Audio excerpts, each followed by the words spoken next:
तो आज के इस विश्लेषण में हम सिर्फ एक खूबसूरत इमारत की बात नहीं करने वाले हैं। हम बात कर रहे हैं बेहिसाब दुख, समय से आगे की इंजीनियरिंग और एक ऐसे दर्दनाक पारिवारिक धोखे की जिसने पूरा इतिहास ही बदल कर रख दिया।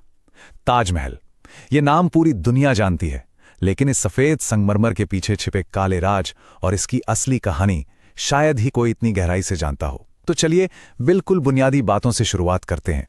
गुरुदेव रविंद्रनाथ टैगोर के ये शब्द, समय के गाल पर ठहरा हुआ एक आंसू, मतलब ये लाइन अपने आप में स्मारक की आत्मा को कितनी पूरी तरह से दर्शाती है। ये सिर्फ पत्थरों का कोई बड़ा सा ढांचा नहीं है, ये एक ऐसी अकल्पनीय व्यक्तिगत क्षति और शोक से जन्मी इमारत है जिसने दुनिया के सबसे ताकतवर बादशाह को बिल्कुल अंदर तक तोड़कर रख दिया था।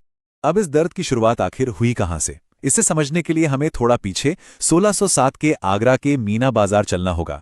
यहीं पर 15 साल के शहजादे खुर्रम और 14 साल की अर्जुमंद की पहली मुलाकात हुई थी।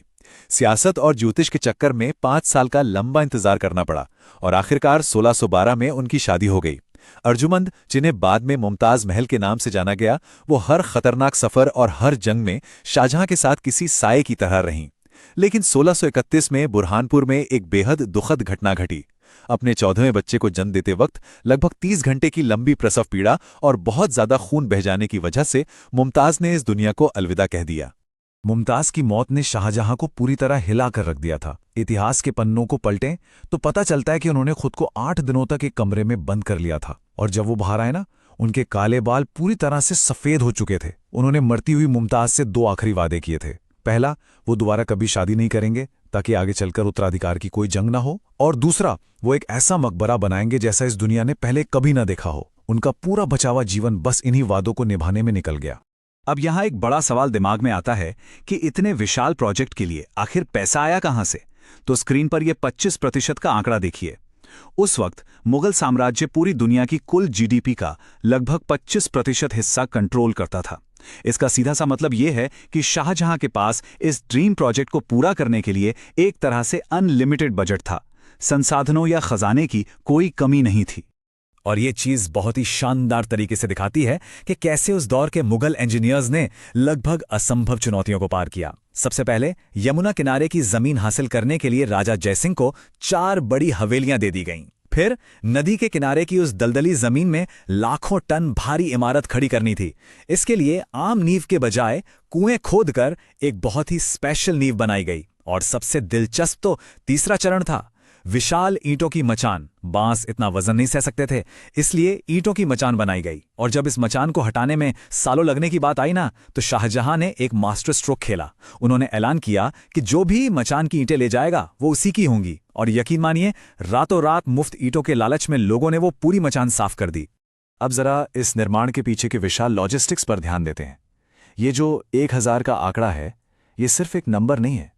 ये कहानी है 400 किलोमीटर दूर राजस्थान के मकराना से वो खास सफेद संगमरमर लाने की।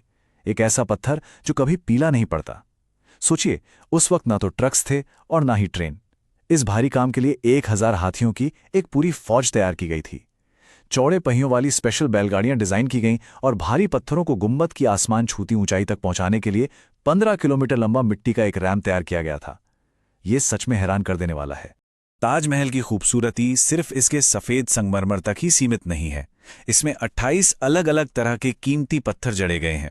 असल में ये जो रंग बिरंगे फूल पत्तियां हम दीवारों पे देखते हैं, वो कोई आम पेंटिंग नहीं है। अफगानिस्तान से लापिस लाजुली, तिब्बत से फिरोजा और चीन से जेड जैसे बेशकीमती पत्थरों को मार्बल में खोदकर बड़ी ही बारीकी से जड़ा गया है। इस तकनीक को पियतरा द्यूरा कहते हैं। और इस एक चीज ने ताजमहल को सिर्फ एक मकबरा नहीं, बल्कि दुनिया का सबसे बड़ा खजाना बना दिया था। अब इसमें जो सबसे दिलचस्प बात निकल कर आती है, वो ये है कि इसके मुख्य आर्किटेक्ट्स ने हमारी आंखों को धोखा देने के लिए पूरा का पूरा विज्ञान इस्तेमाल किया था। जैसे ही हम मुख्य द्वार की तरफ बढ़ते हैं तो लगता है जैसे ताजमहल छोटा हो रहा है, और दूर जाने पर यह बड़ा होता दिखता है। इसकी चारों मीनारें बिल्कुल सीधी नहीं हैं। जी हां, वो जानबूझकर बाहर की तरफ थोड़ी झुकी हुई हैं ताकि अगर कभी भूकंप आए तो वो मुख्य गुंबद पर ना गिरें। और कुरान की आयतों की कैलीग्राफी कुछ इस तरह से की गई है कि नीचे से देखने पर सैकड़ों फीट ऊपर लिखे अक्षर भी बिल्कुल उसी साइज के लगते हैं जैसे आंखों के ठीक सामने वाले अक्षर। ये उस दौर की ऑप्टिकल इल्यूजन की मास्टरी थी। इस बेमिसाल कारीगरी के साथ एक बहुत ही मशहूर और डरावना मिथक यानी अफवाह जुड़ गई। वो मजदूरों के हाथ काटने वाली कहानी याद है? लेकिन असलियत कुछ और ही है। हाथ काटने वाली बात किसी भी समकालीन ऐतिहासिक रिकॉर्ड में कहीं नहीं मिलती। असल में ये एक मुहावरा था कि शाहजहां ने कारीगरों के हाथ बांध दिए हैं। इसका सीधा सा मतलब सिर्फ इतना था कि उनसे एक्सक्लूसिव कॉन्ट्रैक्ट साइन करवाए गए थे कि वो अब किसी और के लिए ऐसी इमारत नहीं बनाएंगे, और इसके बदले में उन्हें जीवन भर के लिए अच्छी खासी पेंशन दी गई थी। तो हाथ काटने वाली बात पूरी तरह से गलत है। इसी तरह का एक और बड़ा भ्रम काले ताजमहल को लेकर भी है। कहा जाता था कि यमुना नदी के दूसरी तरफ बिल्कुल वैसा ही एक काले संगमरमर का ताजमहल बनने वाला था, लेकिन यह भी सिर्फ एक कोरी अफवाह थी। 1990 के दशक में जब वहां खुदाई में काले पत्थर मिले तो लैब टेस्ट में पता चला कि वो दरअसल समय के साथ काले पड़ चुके सफेद मार्बल ही थे। असल में शाहजहां ने कोई अलग इमारत नहीं बल्कि मेहताब बाग में एक पूल बनवाया था, जिसमें रात के वक्त सफेद ताजमहल की बिल्कुल काली परछाई दिखती थी, और बस यही था वो असली काला ताज। और आज के समय में इंटरनेट पर काफी वायरल होती है वो ताजमहल के तहखाने में बंद 22 कमरों की कहानी। उसके पीछे की सच्चाई क्या है? छिपे हुए मंदिरों या खजानों की आधुनिक अफवाहों के बिल्कुल विपरीत, ये कमरे असल में सिर्फ एक स्ट्रक्चरल आर्च सिस्टम का हिस्सा हैं। ये इमारत के भारी वजन को बराबर बांटने का काम करते हैं। इन कमरों पर ताले लगाने का जो मुख्य कारण है वो है मार्बल कैंसर को रोकना। अगर वहां इंसानों की भारी भीड़ जाएगी तो सांसों से निकलने वाली कार्बन डाइऑक्साइड वहां की नमी के साथ मिलकर एक केमिकल रिएक्शन करेगी, और वो रिएक्शन संगमरमर को पाउडर बनाकर झड़ने पर मजबूर कर देगा। बस इसलिए उन्हें बंद रखा गया है। चलिए अब कहानी के उस हिस्से की तरफ बढ़ते हैं जो ये दिखाता है कि कैसे ये पूरा किस्सा एक बेहद दुखद अंत की ओर जाता है। वक्त का पहिया घुमा और एक शक्तिशाली बादशाह का पतन शुरू हुआ। 1657 में 65 साल की उम्र में शाहजहां बहुत बीमार पड़ गए, और इसी के साथ उनके बेटों के बीच तख्त के लिए एक खूनी जंग शुरू हो गई। औरंगजेब ने अपने ही बड़े भाई दारा शिकोह को हराकर 1658 में आगरा के किले पर कब्जा कर लिया और अपने ही पिता को बंदी बना लिया। 8 साल की उस बेहद सख्त कैद के बाद 1666 में शाहजहां की इस दुनिया से रुखसती हो गई। इतिहास की इससे बड़ी विडंबना और क्या हो सकती है? एक ऐसा बादशाह जिसने अपनी प्रजा की सहूलियत के लिए न जाने कितनी नहरें बनवाई थीं, वो आगरा के किले की भीषण गर्मी में पानी की एक एक बूंद के लिए तरसता रहा। औरंगजेब ने किले में आने वाली यमुना नदी की पानी की सप्लाई पूरी तरह से काट दी थी। मजबूर होकर शाहजहां को अपने ही बेटे के सामने आत्मसमर्पण करना पड़ा और अपनी जिंदगी के आखिरी 8 साल मुसम्मन बुर्ज में एक मजबूर कैदी की तरह गुजारने पड़े। अपनी मौत तक शाहजहां ने एक छोटे से आईने के जरिए दूर से बस ताजमहल को देखते हुए ही अपना वक्त काटा, लेकिन मौत के बाद भी उनके साथ इंसाफ नहीं हुआ। शाहजहां का पार्थिव शरीर किले के पिछले चोर दरवाजे से बिल्कुल खामोशी से निकाला गया।